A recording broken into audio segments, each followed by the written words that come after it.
नागरिकता संशोधन कानून यानी CAA के खिलाफ भारत में विपक्षी दलों की आलोचना के बीच अमेरिका और संयुक्त राष्ट्र ने भी इस पर चिंता जताई है। संयुक्त राष्ट्र ने CAA को भेदभावपूर्ण बताया है। न्यूज़ वेबसाइट डाइची वेले के मुताबिक संयुक्त राष्ट्र के मानवाधिकार उच्चायुक्त के कार्यालय के एक प्रवक्ता ने रॉयटर्स से कहा कि CAA मूलभूत रूप से भेदभावपूर्ण है। उन्होंने कहा, जैसा कि हमने 2019 में भी कहा था, हमें चिंता है कि भारत का CAA मूलभूत रूप से भेदभावपूर्ण है और भारत के अंतर्राष्ट्रीय मानवाधिकार दायित्वों का उल्लंघन करता है। प्रवक्ता ने यह भी बताया कि उनका कार्यालय अभी यह मालूम करने की कोशिश कर रहा है कि CAA के नियम अंतर्राष्ट्रीय मानवाधिकार कानून के अनुकूल हैं या नहीं।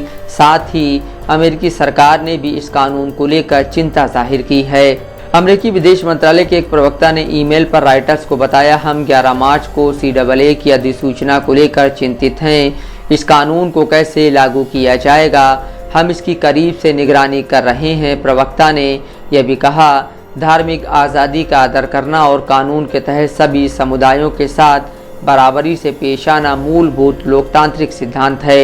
एक्टिविस्टों और मानवाधिकार वकीलों का कहना है कि प्रस्तावित NRC के साथ मिलकर यह कानून भारत के मुसलमानों के खिलाफ भेदभाव कर सकता है। हालांकि भारत सरकार ने इस समय NRC को लागू करने के बारे में कुछ नहीं कहा है।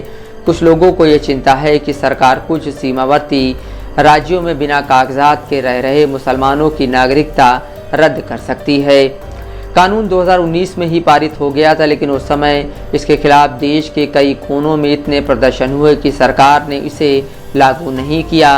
अब एक बार फिर इस कानून के खिलाफ प्रदर्शन शुरू हो रहे हैं। असम में विपक्षी पार्टियां और कई गैर सरकारी संगठन इसका विरोध कर रहे हैं। ऑल असम स्टूडेंट्स यूनियन यानी ASU ने पूरे प्रदेश में CAA के खिलाफ सत्याग्रह करने का घोषणा की है। मीडिया रिपोर्टों के मुताबिक मिजोरम में भी छात्रों का संगठन मिजो जिलाई पॉल भी CAA का विरोध कर रहा है। संगठन ने मंगलवार को कानून के नियमों की प्रतियां जलाईं। इस बीच CAA पर रोक लगाने के लिए सुप्रीम कोर्ट में कई याचिकाएं दायर की गई हैं। इस तरह की कई याचिकाएं पिछले कई सालों से सुप्रीम कोर्ट में लंबित पड़ी हैं। ट्रिब्यून अखबार के मुताबिक इस समय सुप्रीम कोर्ट में ऐसी 230 से ज़्यादा याचिकाएं लंबित हैं।